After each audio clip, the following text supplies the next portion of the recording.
Well, medical malpractice is the failure of a healthcare provider to follow the standard of care or to do what a reasonably well-qualified or careful healthcare practitioner would do in the same or similar circumstances.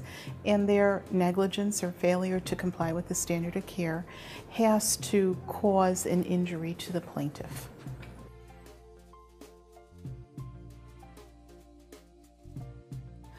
Basically, all types of medical malpractice will fall into two broad general categories. It'll either be an act or an omission. An example of an act would be a surgical error.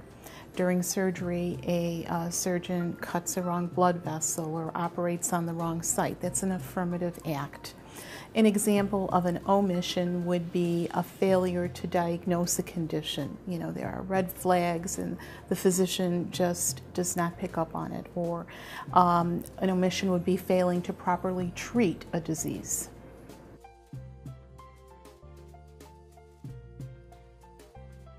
Oftentimes you may not know that you were a victim of malpractice. Most of our clients come to us because a healthcare provider who is not involved in the malpractice will make a comment. A nurse might say, you know, you really should consult an attorney.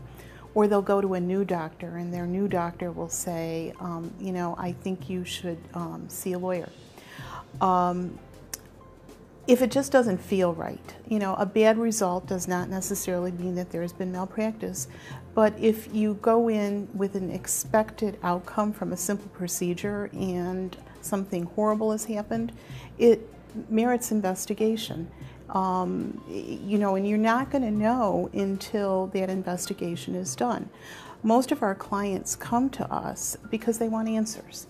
So if something bad has occurred, something unexpected, and you want answers and you're not getting them, oftentimes it's the attorney who can look at that case and give you those answers. And the answer may be there is no case here, the healthcare providers acted appropriately, but one of our services is we can provide answers to those questions.